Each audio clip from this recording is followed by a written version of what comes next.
Edge 1 is the opening variance. If you don't remember all of them, give the volume profile series a rewatch because we go through them in detail over there. So the open can be at different locations or price levels compared to the previous one.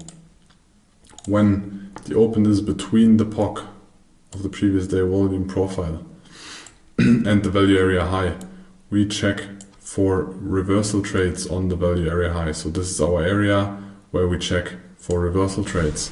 Those reversal trades can either be a P shape where we have a breakout to the upside, back break in. So we have a candle that closes back into a candle, and then we trade the continuation at least to the downside of the P, furthermore to the impulse start, but in this case to the other side of the value area. Or on the upside, we can also create a B, and in this B we make a fake out to the upside, then we make a break back in. So we can enter our first short trade here, and when we continue and we break out to the low of the B, we can skate in another trend and again continue to the downside over there. Another option is that we open completely outside of the profile. Then we expect price to rally into the previous day profile. Either we have a very strong rally because we have big fundamental shift, the start of a war, or new economic important data, that we just will have a trend profile with a single print where we scale in with most of the time B profiles, or aggressive B profiles with breakouts or with pullbacks and then continuations. But if we have the open and we accept the previous value area for at least 30 minutes, we spend inside the previous day value area, the likelihood of us accepting the previous day value area is high, so we check for entries on the downside. So we check for P or B setups, you know the different setups, on here to check for long trades to the upside. Furthermore, in addition, you can use finished, unfinished auctions, the speed in the order book. So if we, for example, had a lot of speed here, we go down and then the market gets slower, and you see the order book, there's less and less orders. Most of the time there's less speed, less ticking, then there's also less acceptance. And if then we furthermore have a finished auction on the bottom, you can look for a long trade, and maybe you also have a B where you broke out and then you broke back in and then you continue. So you combine the different things. So let us take a chart. We have a volume profile and we have a value area. Value area high, value area low. The POC is on the downside of the profile. And we have the opening inside of the value area. So as you can see, we have the open over there. So we are in the value area, we are between value area high and the POC. So we check for shorts in this area at the value area high because we are in balance. We continue to trade through the value area because we're accepting the previous balance. For example, we have a P shape over here. We have two lower closes.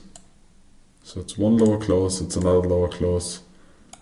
At this point we have two upper closes, so this is our support line. So we have a P shape over here, we have a resistance, we have a support.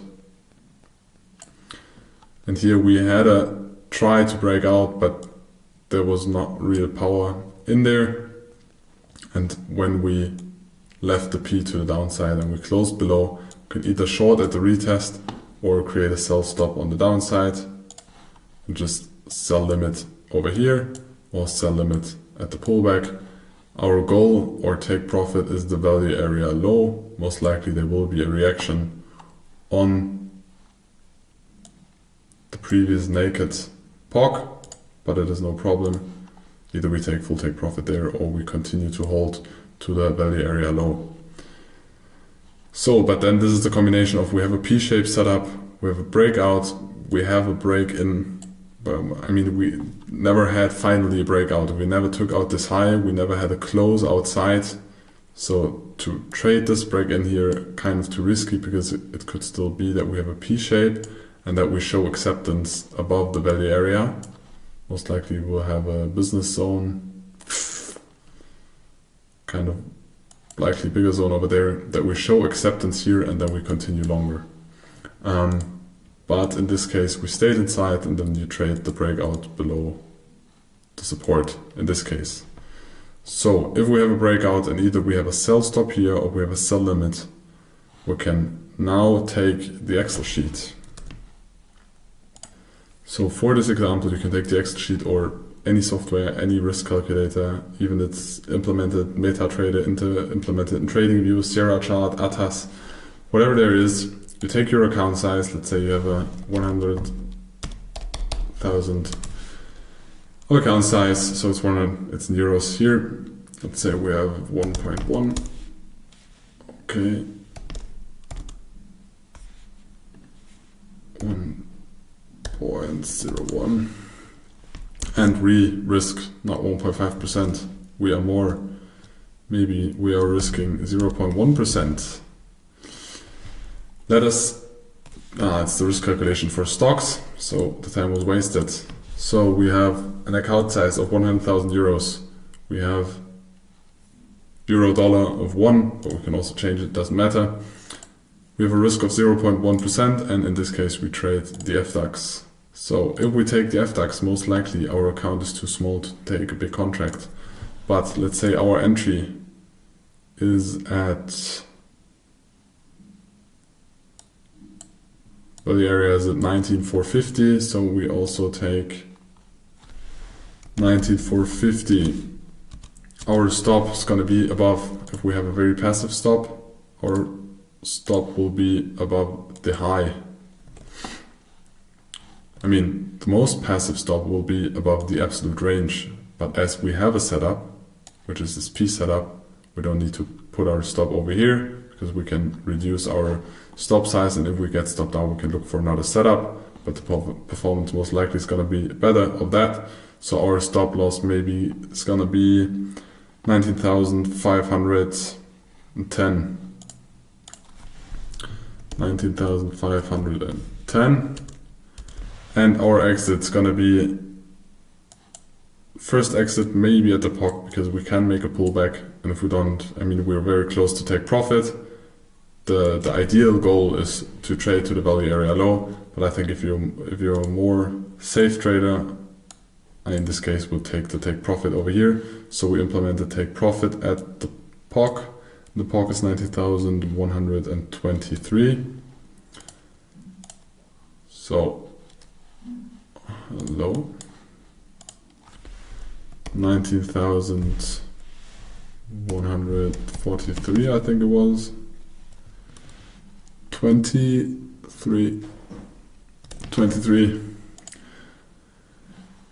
So our risk to reward is 4.5, which is very, very high, but we can't trade any contracts because the contract size would be too big. So let's check if we can trade a mini. Most likely we can trade. Can we trade a mini? No. So we need to take a micro. So with the micro contracts and the account size of 100,000, we can trade one contract with a stop size of 60 ticks, 50 to 510. We risk 60 euros and we have a take profit of 327 ticks. We'll make 327 euros in profit. If we take the more passive stop, our stop would be at 19,650.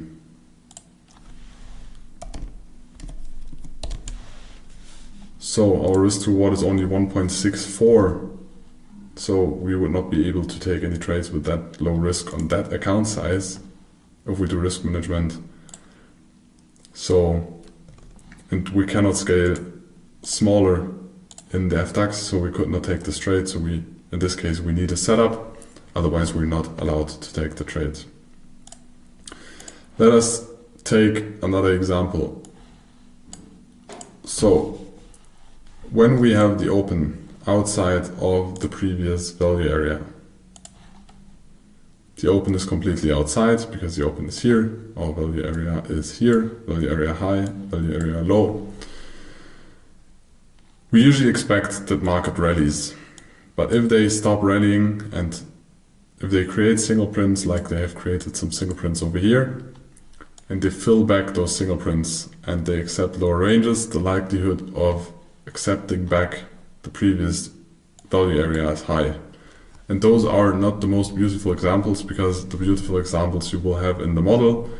Those are more complex examples, because this is what the markets very often will look like. It's not the beautiful model shape. It's going to be more ugly. So we have the open outside. Then first we have a trend day. We create single prints, but then we lose those single prints, and at some point we're closing back into the previous in the previous value area. And at this point we can check for shorts. So either we go in aggressively, our goal again is the other side, most likely we'll have a pullback at the POC, goal is the other side, or we wait for a close inside, close of the candle, and then we wait for a pullback. But we should spend at least 30 minutes, if it's a daily profile, in here, then the area is accepted, and the exit would be here on the other side. In this case the stop loss would be very difficult, so maybe you can scale down to the 1 minute or 5 minute chart, so we get more details, and maybe we create a B setup where we break out, we break back in, so we can put our stop loss above here and continue the trade down here. So then those are the possibilities, we can trade those setups. But just with setups on this time frame, so we have a B down here, but we should not trade the short down here, because our first take profit would be here, stop loss at least over there, maybe somewhere over here. The risk to reward is not good. So very often you will do analysis and you will look for a trade, but you will realize that the risk to reward of this trade idea is not good enough, so you don't take it. The other opening variants are either the open is completely outside, and then we can check for a rally where single prints are created, or there will be, so scenario one is just will be an extensive rally the whole day, or we will have a retest of the previous day value area high. The other opening option is that we open between the value area low and the extreme, can also happen on the high, and then we will test the POC, and then we will have a quick reaction or small reaction very often at the value area high again. And yes, of course we can check for long trades, but because the open was so far outside, it is likely that the open will be taken out again. It matters if we build a lot of volume then over here and we start to accept it, we will likely continue. If we, and that also happens very often, we take out the open and then there is no interest anymore to trade. It was just about taking out the open positions that were opening or closing at the beginning of the session, and then we were back at accepting the value area, and then we're gonna play the basic game, looking for longs on the bottom, looking for shorts on the top. So some more charts.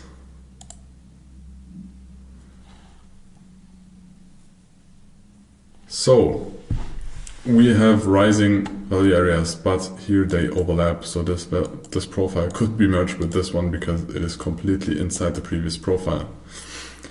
But now we have this trading session day and our open is completely outside of the previous value area, and we have a B formation because yes, we have no candles and we have a gap here, but still this here is lower close, upper close, upper close. So we have a B formation here. So because we open outside and the first indication is that we're gonna have a strong rally, because we opened, we continue downwards, so we can check for continuation trades. Either we short or enter our trades over here and put our stop loss above the profile, or we go on a smaller time frame, we have a smaller B shape, and then we continue to add up this trade. Take profit most likely will be either this value area, or the value area down here. So we can scale in short and we will take profits at the value area. If we continue down, we will accept balance here. We will look for further short trades. So in another example where the take profit failed, so we have a profile. We have the P-shaped kind of profile. We have the value area over here. We have a very high POC. We have the open between the value area high and between the absolute high and the value area high. So we expect the acceptance of the previous value, a test of the VPOC, the previous day VPOC, and then a reaction. Can we take to draw? So we expect the open, a test, like you see on the models, a test of the VPOC, and then the high or the open getting taken out again. And then if there's acceptance, continuation. If there's no acceptance, we fall back into the value area and most likely will trade through the whole value area. But in this case, the risk to reward ratio is too bad. We will not take this trade. First, we had a reaction very, very low. So we did not have a reaction on the VPOC, we had a reaction lower. And if we now would check for long trades, is a scenario where it's too difficult for us to enter. The likelihood of us accepting the value area more, I mean, this is the first plan would be to enter a long trade here. Let me remove all the drawings. Would be to enter a long trade over here. Most likely we had a very aggressive push in the first minutes of the trading session. And then put the stop loss somewhere below, but where do we put it? It would be better to wait for a setup on the POC. So we go at the POC and then we create a P. The move was so fast, most likely we haven't created a P. And then the likelihood of the open getting taken out, because we would check for a long here and the open taken out, but we just got no entry and the risk to reward was most likely too bad. But it's no problem, because then we missed the setup. We thought the setup would work and then we wait. So what happens next? In general, we accepted the previous value area.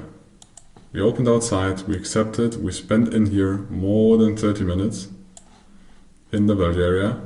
So we check for short trades over here. The first plan did not happen. So we check for short trades over here. So we short somewhere over here. You will just look for a setup or just go short limit here. Put your stop loss above the absolute high or above the setup. You can see we kind of have a setup over there because we have a downtrend. We have one higher close compared to that one. We have another higher close. So we have a resistance line, we have a support line. So as long or as soon as we close below here, we can trade the continuation and our take profit's going to be down there. We can put our stop above there. That's the way we trade, and that's the way you should trade as well. But there are going to be a lot of situations where you have ugly opens, where the first idea that was like this did not happen, and then you just look for another idea. Maybe even the second idea could fail. And then you accept again here, and then you will look for the continuation trade. So the third option will happen or will work out. That is part of trading. It is what it is.